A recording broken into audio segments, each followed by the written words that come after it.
everybody, this is Faith, and welcome back to Current Talk. And hello, everyone. This is Cameryn. Welcome back to another episode. Today is a very special episode because we will be having a guest today. This is our first guest episode of the new year 2022. Today, we are joined with Christopher Henry Young, who is currently a cast member in the and Peggy tour of the award-winning Broadway production of Hamilton, the American musical.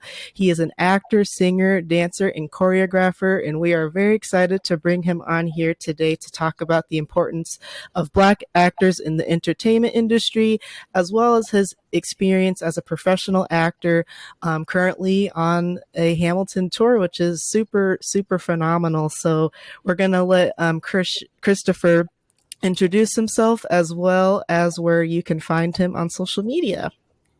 Hi, thanks again for having me. Once again, I'm Christopher Henry Young. You can find me on TikTok and Twitter and Instagram at cyoungonstage. Just again, my name, C. Christopher Young. My last name, On Stage, is my Instagram, Twitter, and TikTok. Awesome. Alrighty. Well, for our first question we have is, how did you get to perform in such a big musical such as Hamilton? Were there any connections or past experiences that benefited from that helped you get to where you are today? Or was it just you, I guess, jumping into the field and kind of navigating from there? Yeah, so the long and short of it is that I was in a Broadway show when I began auditioning for Hamilton. And the way it can sometimes work in the professional theater industry is the casting companies typically cast very many shows, some on Broadway, some regionally, some in the touring houses. I went in for the same casting company for a separate production, a very different production that had similar movement vocabulary. And I think through that audition, they saw that I might have the capacity to perform Hamilton. So they asked me to come in and audition for Hamilton originally. It was not something that was necessarily on my radar. I'd seen the show prior, but it wasn't necessarily something I was in the mix of before that moment. So that connection, as it were, that kind of relationship between me and this casting office and them seeing my talent consistently over time was sort of the in that I had to auditioning for Hamilton. That is so cool. Yeah. So the next question that we have for you is, what is a typical day like for you when you're rehearsing for Hamilton? Yeah, so that question kind of falls into two separate versions of it. So I'll talk about both of them briefly. So there's the original rehearsal process, which is also kind of potentially two separate versions. But before we perform the show, whether you are joining the show from its inception, meaning it's a brand new company, the entire company starting together, or if you're a replacement cast member, you typically do about 4 to 6 plus weeks of rehearsal, depending on certain circumstances. And that often starts in a studio. So you and your creative team, for our company, the Peggy company, we began rehearsals in November of 2018 in New York City. And the entire company came together for a few days, maybe like a week, of learning the music and having conversations about where the rehearsal process is going to go. And then moving into kind of week 2 of rehearsal, we started putting things on its feet, learning movement, learning blocking, starting to kind of develop the show that way. If you're a replacement cast member, typically that process is scaled down. It's like your dance supervisors, your resident director, your dance captains, again, in a studio, but that process is very different because sometimes it can be 1, 2, or 3 people joining a company that's already in motion. And so the way that process works differs a little bit. The added bonus is that often you kind of get more eyes on you at once versus when we start as a collective company, there are about 30 cast members that all in different capacities need focus and time and attention. And so it's just a very different environment in that way.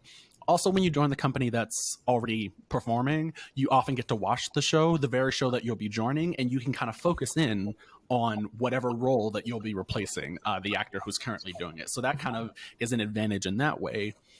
The opposite is also for the original company rehearsals, you get face-to-face time with the entire creative team where they, from their mouths and their brains, can kind of speak about what they expected, what they're interested in, or the kind of intention to detail. So those two ways can typically differ. So that's all rehearsing from the ground up, as it were. Now, once the show is on its feet, the rehearsal process looks very different. Once again, I'm a swing. For anyone listening who does not know what a swing is a multiple person cover for the ensemble.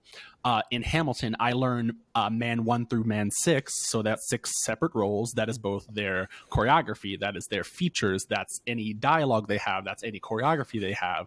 I have my own set of 6 different costumes for each of those roles.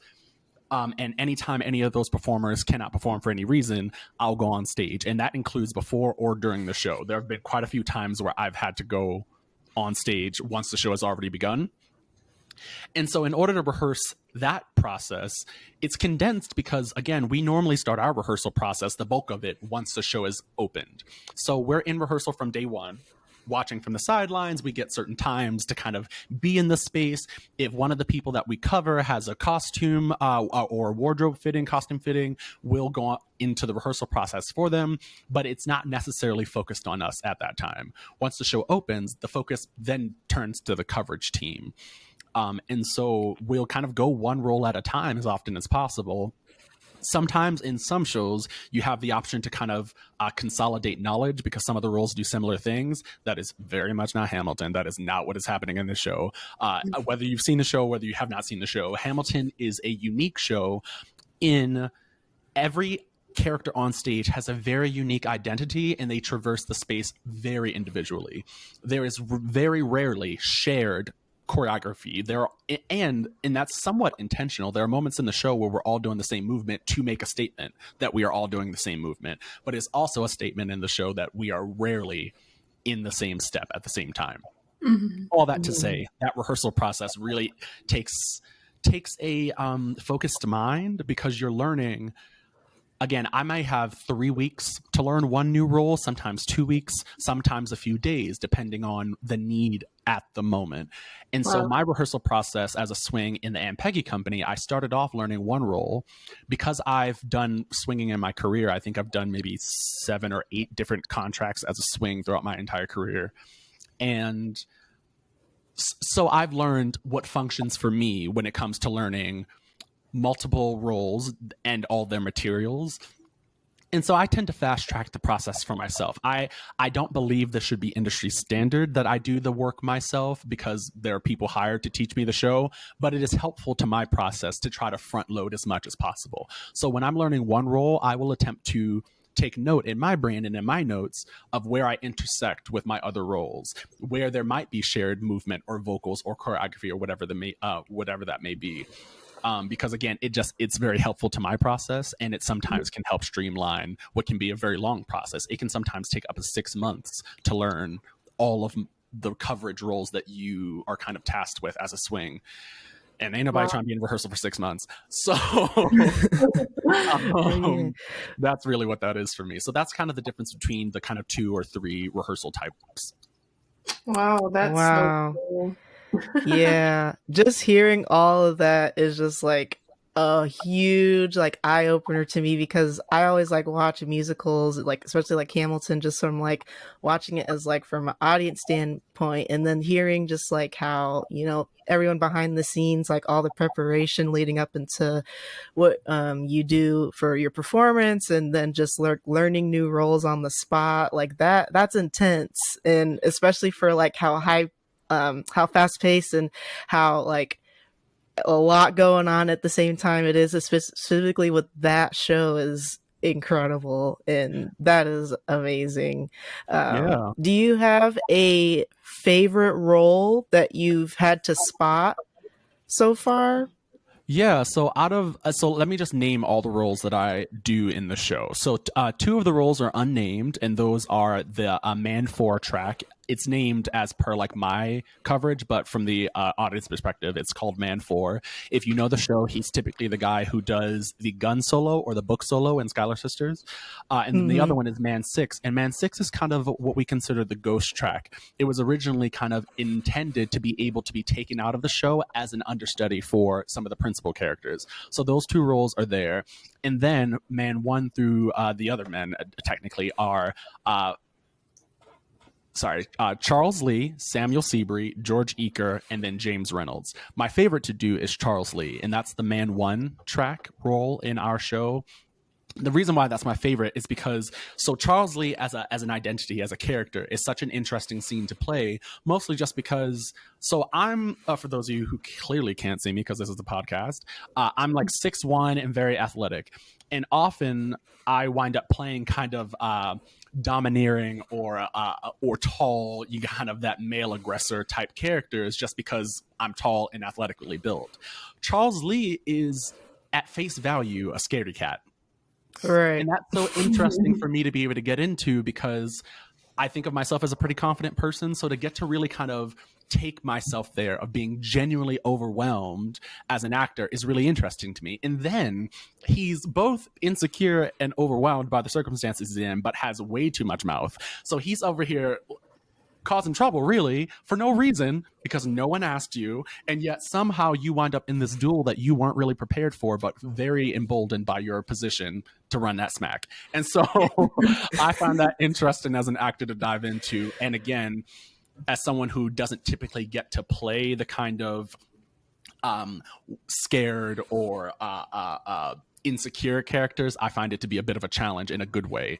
Then physically, the entirety of what is Man 1 or Charles Lee's track is the best of many worlds for me. Again, I'm tall, and a lot of the roles in Hamilton for the men ensemble, for the male ensemble, have us on that floor way too much, and I'm way too tall and very much in my 30s to be up and down on the floor like that. Charles Lee does not do as much floor work as maybe like the George Eaker role does, and I really like that for my body, you know. So that's why. Yeah, that's so cool how you kind of have this character that you like, and then like others that you play, and you kind of have to kind of fit yourself in that role and get yourself prepared. So that's amazing that you're able to do that and just, you know, be able to know how to position, how to walk, how to talk, and embody the character. So that's amazing to me. Absolutely. Yeah, because for me, like I remember in middle school, I was taking this drama class, and I always found it really hard to kind of switch between, you know, characters. And so I really commend you for that. Another question that we have for you is, what are some struggles and even some positives of being a Black actor in the entertainment industry? Do you kind of have a lot of like racism come at you, or just some other negative things, any microaggressions? Because I know, you know, those are still present in our society, unfortunately. And so we were wondering if you kind of struggled with something like that, or maybe even another struggle, like as a Black actor that you face. Yeah, thank you for bringing that up.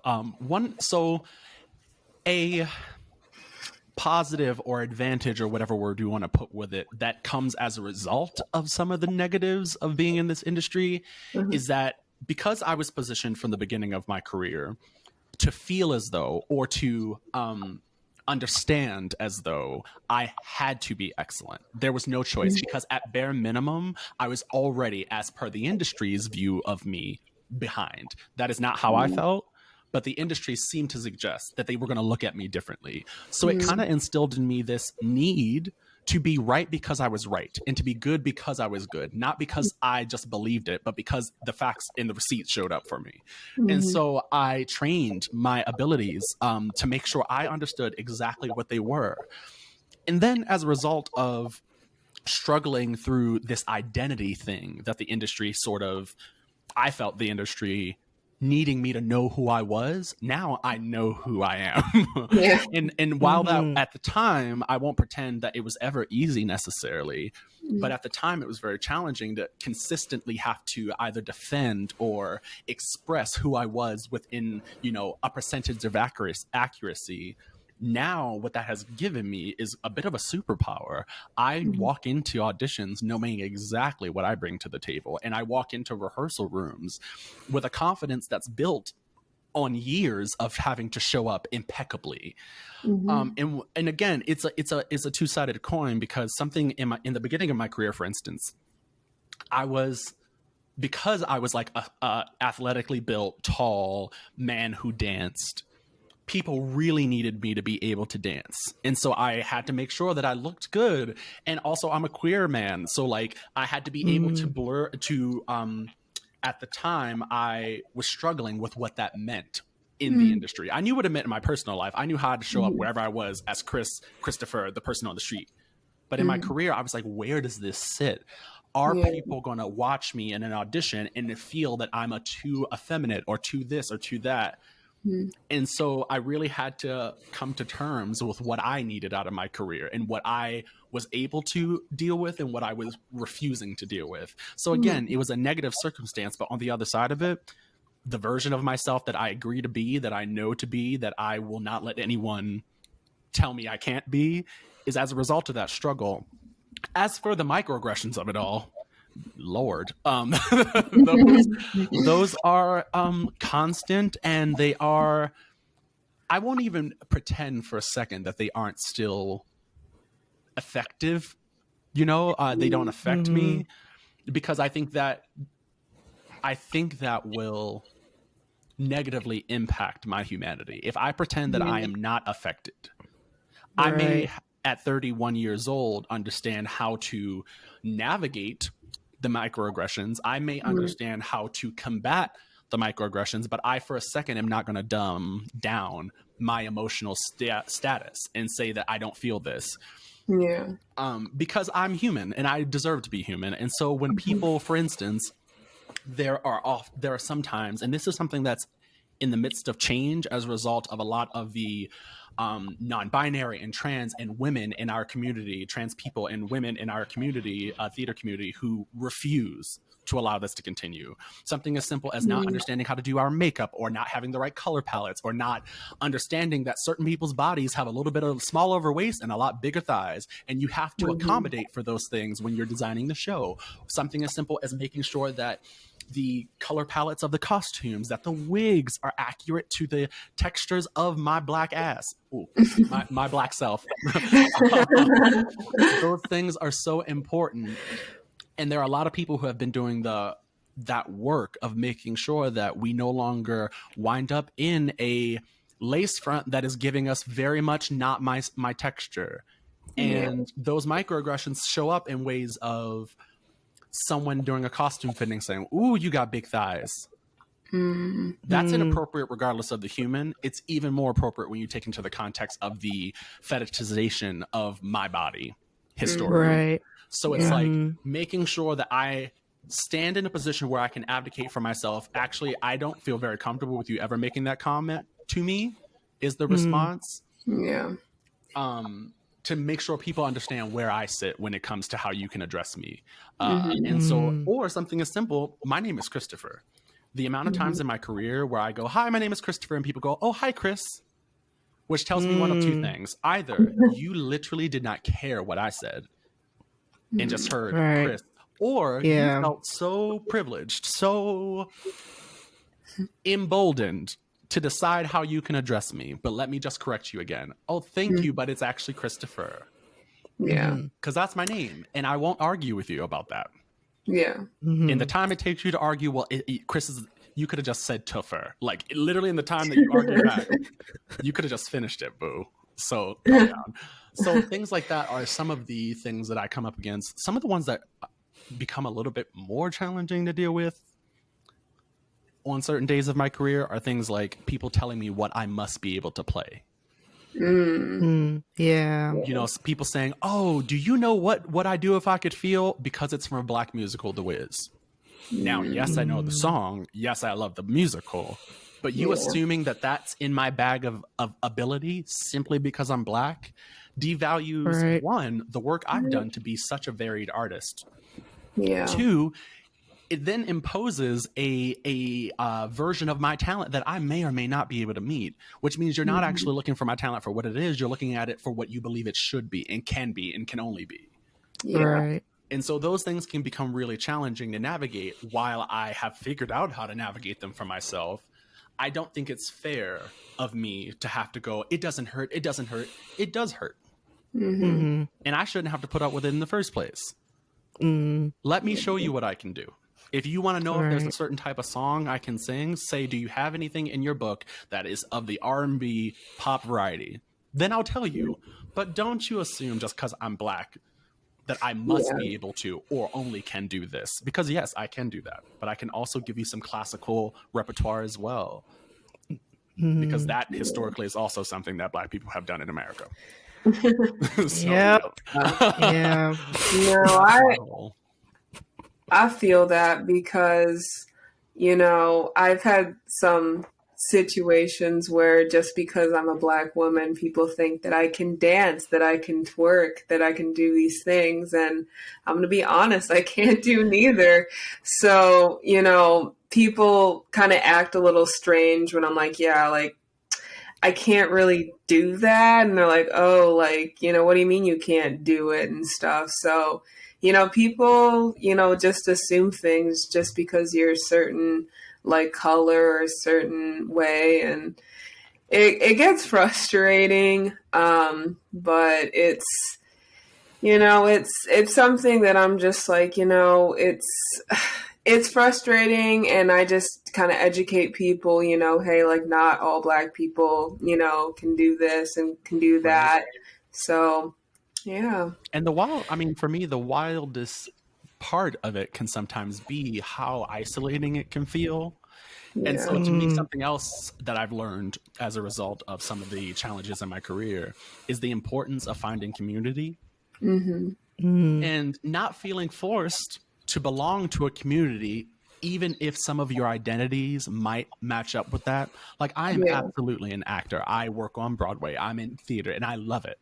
But that does not mean I can only or should only have theater friends. That might not actually be my tribe. That might be my vocation. That might be my my talents, my part of my identity. But that might not mean that outside of those gifts, I actually vibe with all those people. And so I think when you really are fortunate enough to find people who support you getting through these microaggressions or outright aggressions or racist acts, can be at least supported by the care that you receive from your tribe, from your community. So that's been really helpful to me too. Yeah. I totally agree with that. And I think especially when we talk like about Black success within the entertainment industry, I feel like we're already put on this pedestal to be absolutely flawless, perfect. You don't mess up one time just because of the color of our skin. And, you know, we're human. We make mistakes. You know, we may not say that, you know, at the right time, or we may miss something. And I think it's interesting to watch looking on it from the outside too, of how people react to it as well. Cause I feel like we're kind of still coming from like 2020 and like learning about, you know, culture and just how people are, and just having more support towards the Black community of just like, there is okay for mistakes to happen. It's okay for us not to be cookie cutter, you know, and everything. And then also I think it's a big transition we're seeing of like Black excellence is across the board. It can be in the medical field, it can be in the entertainment industry. There may be like stereotypes that like, oh, just because you're a young Black male, you're good at basketball, you're good at football. Like, no, there are entertainers, singers, artists, like everyone are currently in their fields perfecting what they do in their craft, and it's okay for someone to, you know, appreciate what they're doing and to keep doing it. And, you know, all the outside opinions, like, it's what it is. And I think every day, as each day goes by, we're constantly just like changing how people are assuming what we do, and how, I guess, success is for us and what it is not for other people. Oh, For sure. 100%. And it's something that I've been trying to make sure I implement, because I also do master classes and workshops. Theater education is a big part of what I do in my career. And something I always try to remind people of is that it's not that we can do these things, is that historically we have done these things. Like pioneers of industry. Musical theater as we know it today is an offset of what was originally the first all-black show on Broadway, Shuffle Along. And right. that people don't know of that show, and how in its time it was one of the first narrative-based singing, dancing, romantic leads of two Black people on stage musicals, and how that continued the trend out of vaudeville and into the modern musical that we know today, and how those roots tie in. People need to know that so that people can stop saying, "Oh, Black people can do this." No. We've done it. It's been done. Like know the history, you know? Yeah. Right. Yeah. It's like this continuing like revisit to history, and like to this day there's so much like of our history that we're still learning even you know, in current times. And it's not only like shocking, but it's also like I appreciate it. Like we've been doing all this, and you know, this is, you know, the pillar stones of, you know, the foundation of, you know, Black people of color in this world, making a difference for sure.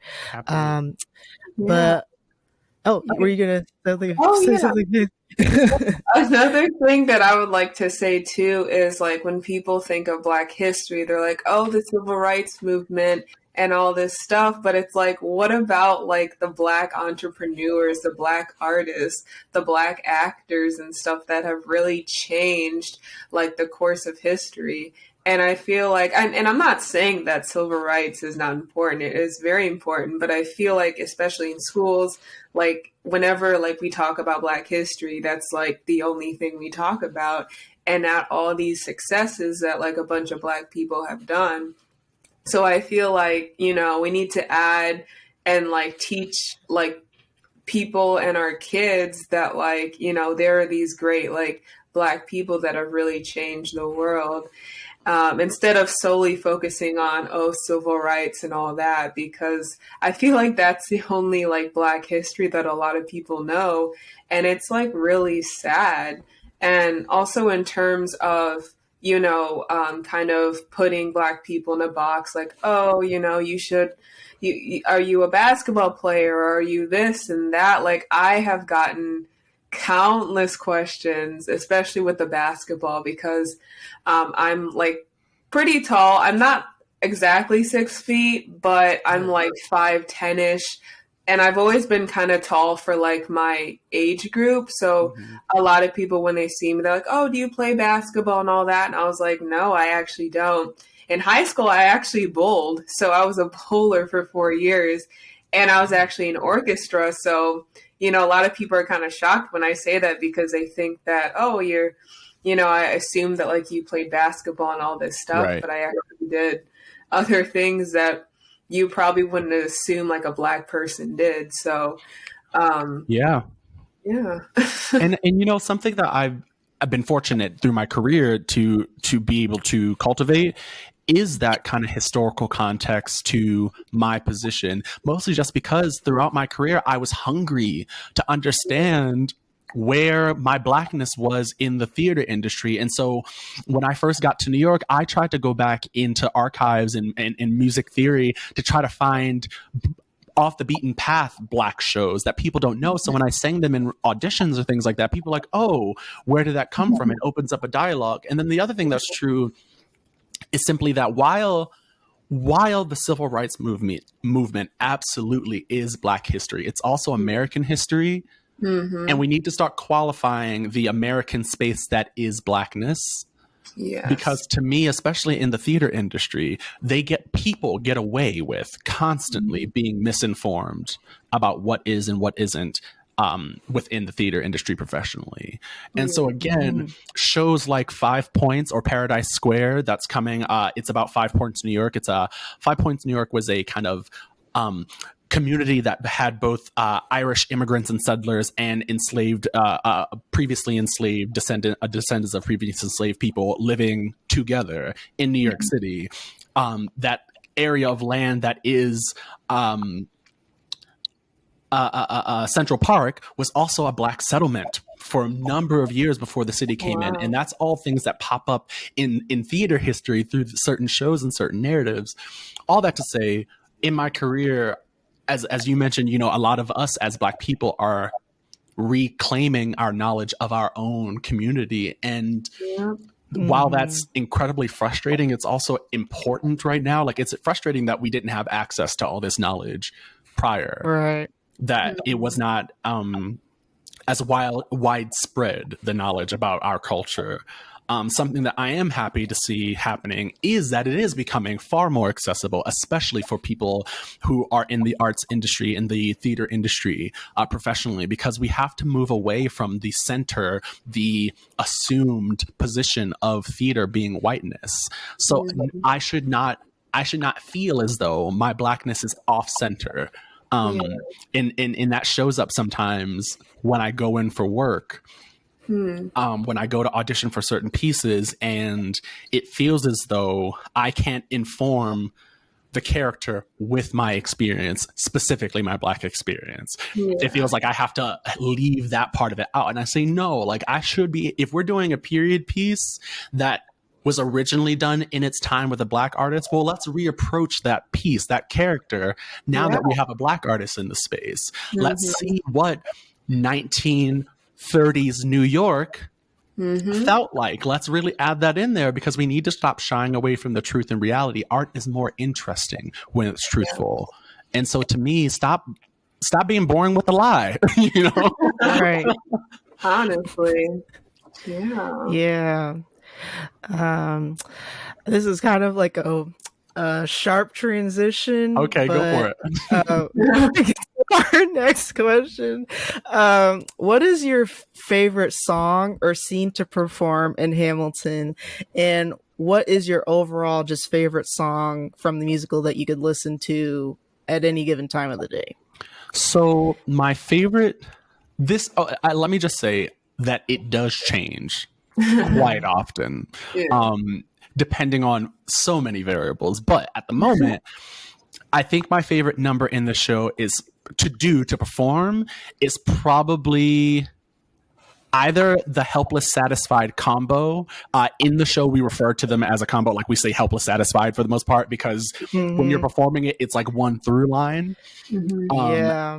And for me, part of why I love performing that section so much is because, again, another thing that I'm not as fortunate to be able to do consistently throughout my is perform romance, to be wooing somebody and flirting with somebody. And that number is that everyone on stage is in love and wooing, and it's peace in a wartime moment. So we have this fleeting weekend to see our partners and to kind of cultivate those relationships, and for that entire section. And we get to do it in two separate contexts. In the Helpless part, in the song Helpless, we get to just be romantic, you know. As an ensemble member, I'm dancing with one of the female ensemble, and the whole thing of it all is this passionate tension, because in its time, you didn't just hold someone's hand, you didn't just touch someone's waist or whatever it was all kind of done in these secret physical coded ways. And so that tension is beautiful, and you get to spend the entire time flirting with your partner.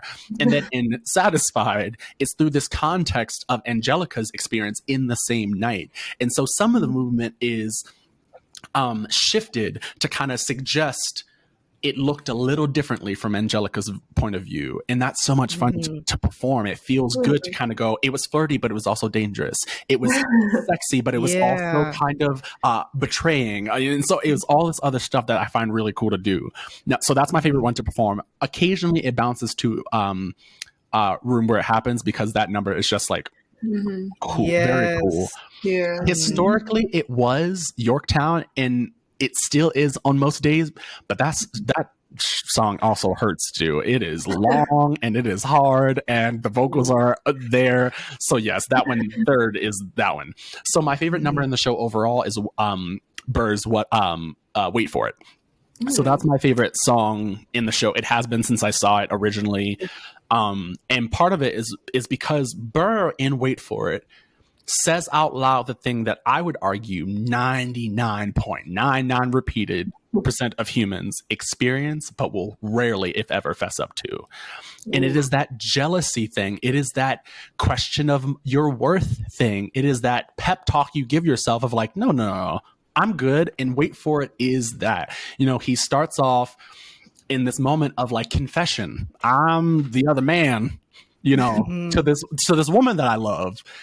And then it kind of delves into him recounting his life setup. You know, his mother was the most impressive woman he ever knew. His father was a little bit of a aggressive figure in his world.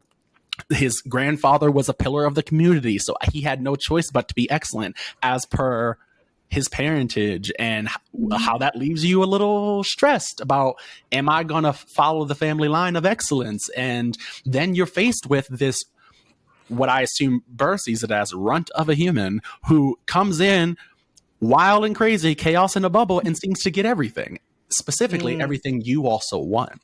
And sometimes it's in spite of you. And yet you two have this friendship. And then you're like, why not? Why him? Why not me? And I think, like I said, a large portion of the human population feels that. And Burr says it out loud in his head, however the scene is played, depending on who you are. And I find that to be like beautifully human and heartbreaking, but also honest and entertaining and intimate. And it's one of those songs in Hamilton, one of the scenes in the musical that suck you in. I think part of what Hamilton does so well is that there are numbers that you can sit back and let it come to you. You know, Yorktown, My Shot.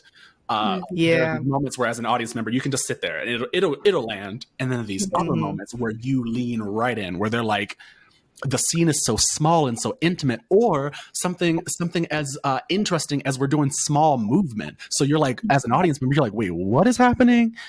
And Wait For It, for me, is one of those moments that sucks you right on in, and I love it. So yeah. Yes. That soundtrack, so good. Yeah. And I mean, I'm not like a huge person of musicals like Cam, but and I've only seen like one musical. I haven't seen Hamilton like in person, but when I saw it on Disney Plus, I was like, wow. Like, I know I wasn't physically there, but I felt like, wow, this is like the best musical I've ever seen in a while. Because I think I only saw like one musical. I even forgot what it was called. But it was like some Christmas musical, but that was like the only musical I saw. But once I saw Hamilton, I was like, oh my gosh, this is like the best musical I've ever seen. And the soundtrack, like everything just flowed. And I was like, wow. And I just love the lyrics and just like how they were like woven together and how everything just like fit. And yeah, it was magical, honestly.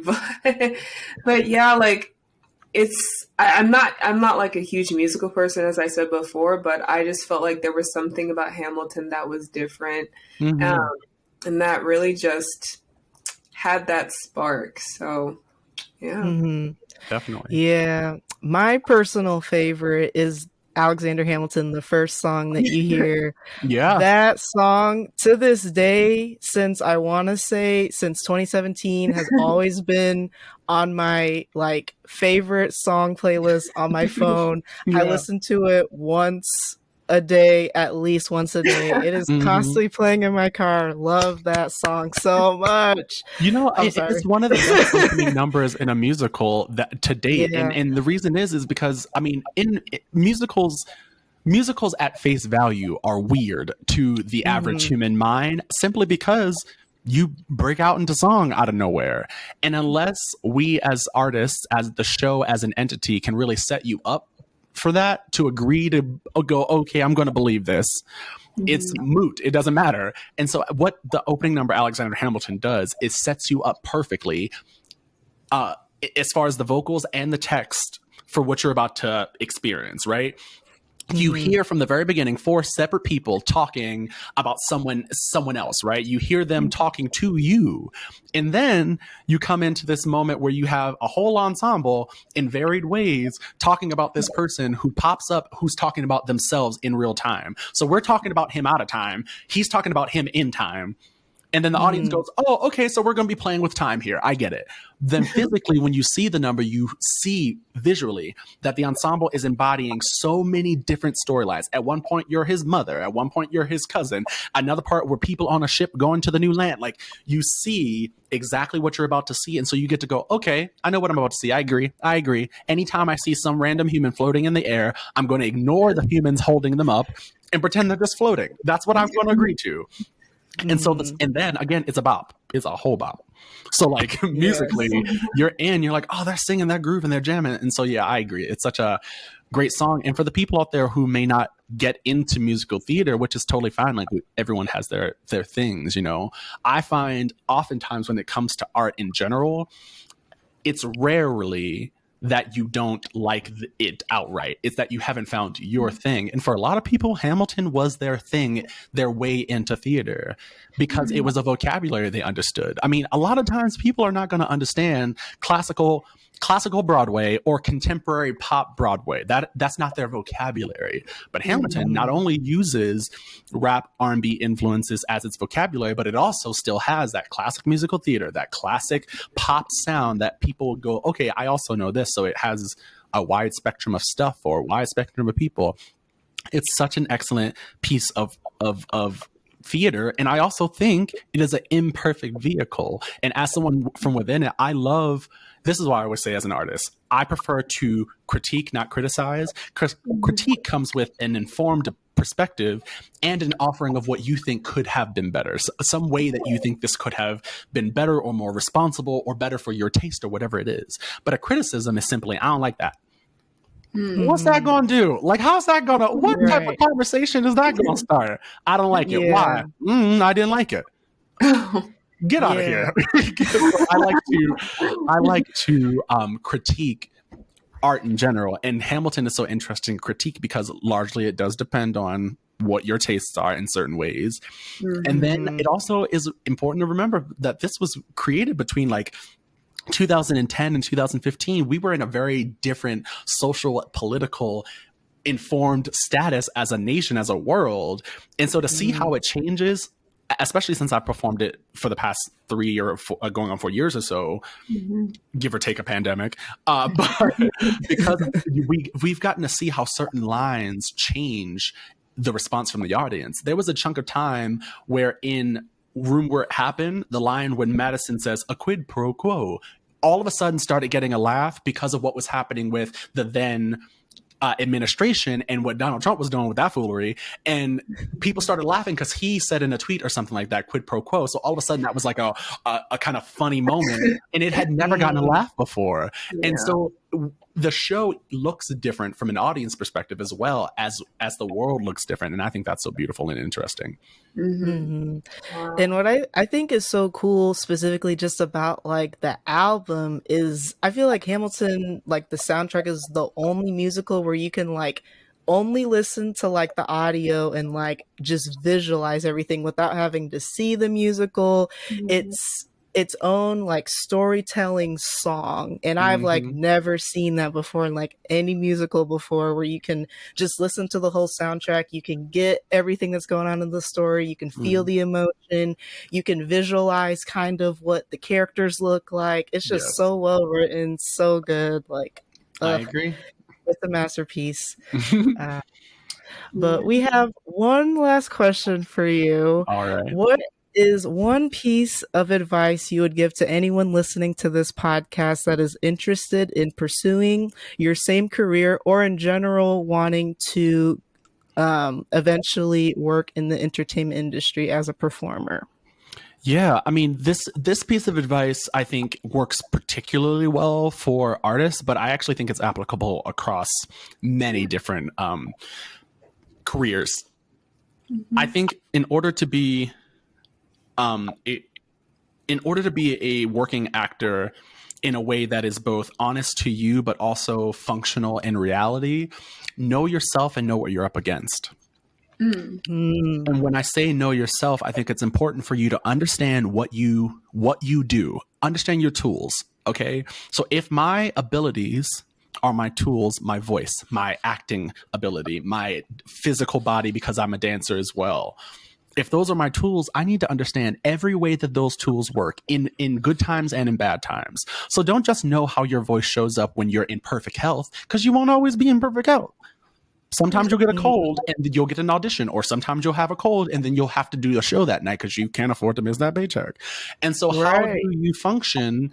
How do you show up for yourself when your tools shift? Know that inside and out, because then it won't be so shocking in the moment when that happens. So one day earlier in my career, I got sick and I was like, let's see what my voice does if I try to sing. And then I went, all right, so this is what I know now. How would I then change a song if I needed to still perform it? Stuff like that, understanding the physical setup that I need to be able to do what I do also means, let me go to the gym one day when I'm tired and see how much I can do, just to see what my breaking point is. I do not want to learn what my breaking point is on stage in the middle of a show.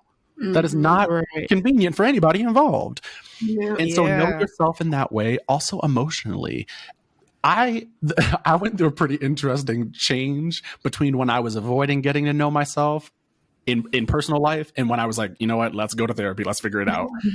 And as an actor, I became much better, much more focused and in depth in what I could achieve, because I wasn't trying to hide away from parts of myself. There was a chunk of time where, again, I talked about being a gay actor, a gay man, a gay person, a gay Black person. There was a chunk of time when I would hide away from seeming effeminate in work context because I was too afraid that would show that I was gay. But that was a whole part of my acting ability that I was not able to access, for better or for worse, because I was trying to run away from it. And so it's like when I stopped being insecure about it, and when I started to get to know it and understand it and get to know myself emotionally, then I was able to access all of that as an actor. That showed up for me. That part of my identity showed up for me. And so know yourself, and then know what you're up against. And I mean, really know what you're up against. And this goes, again, for any industry, because I came into the industry and found out in real time things I went, I don't love this. And in the moment, I had to make a snap decision about whether I would let someone call me Chris, or if I would let someone make some off-color comment at me because I wanted to get to the next point. I wanted to achieve what I wanted to achieve. So understand yourself and what you're up against, because if you're going into an industry that has certain stereotypes or collective knowledge that you're like, I don't agree with that. Okay, so now you can prepare how you're going to respond when it inevitably shows up. But if you go in blind, having not really known the industry or career you're getting into, you have to decide in real time with very little preparation about how you're going to respond. And one of the things I try to fight very hard to do is never betray who I believe I am. So there are certain things that I absolutely cannot rest my head at night knowing that I let happen if it is in front of me, if it is something I have access to.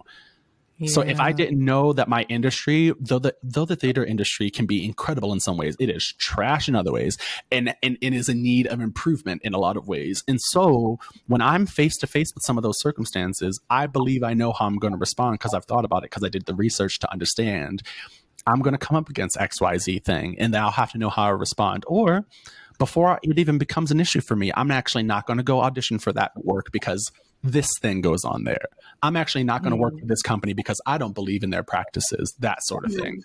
So know yourself, know what you're up against, train your tools, understand the journey that you've embarked on to the best of your ability, because life is challenging enough. Don't go in blind. Yeah, that's true. Yeah, for me, for those of you who listen, everyone knows that I'm in nursing school. And so hopefully next year I'll become a nurse. And, and so, I've been doing, my research and like educating myself about the healthcare industry and what to expect, especially with, the still present racism, microaggressions, whether it be from like my coworkers or like the patients themselves. thinking about how I would respond. And I know, not personally me, but I've had like friends who are minorities who have gotten, some things that they had to deal with some patients, and they had to like think quick about how they were going to respond in an appropriate manner, and then also how to like have that conversation with like our clinical instructor. And so those are like some of the ways that like, in nursing school and just like as nurses that, I've been thinking about, and just, trying to prepare myself for, if I'm not feeling well this day, but I have clinical, what am I going to do? And all that stuff. Cause, clinicals, if anyone's not familiar, can sometimes be like 6 to 8 hours. So yeah. So, it's very busy. It's very time consuming, but the patients that I've met so far have been wonderful. And honestly, a lot of them had like good things to say, which kind of surprised me because sometimes I feel like I'm not doing like enough, but for them, it's like, thank you, thank you for being here. Thank you for, helping me to the bathroom, thank you for, setting up my breakfast and all that. So, sometimes like I don't realize how helpful I am until my patients are like, hey, like, thank you so much and all that. But yeah, like me just being a nursing student and getting into that industry, I really wanted to know what was ahead of me and what I had to prepare myself for. Also, I think what helped me too was, I may have said this before, but my mom's also a nurse. So, she told me like a bunch of stories, especially like when she was in nursing school about, the microaggressions and some of the racism that she experienced. And, thank God I haven't experienced a lot of what she's experienced. But, she's, kind of given me that heads up to, prepare just in case, things happen. Yeah. So yeah, I think my mom has really prepared me and showed me what to expect, in nursing school and even like out of nursing school. So yeah. Sorry. I just wanted to hop in really quick. I definitely think for me specifically, just like this podcast and kind of like, I want to say expressing myself on social media. There are a lot of times, actually, to the listeners that have been around Current Talk podcast, we started this podcast November 2019. So this upcoming November will be our third year. I think third year. Yeah. Yeah.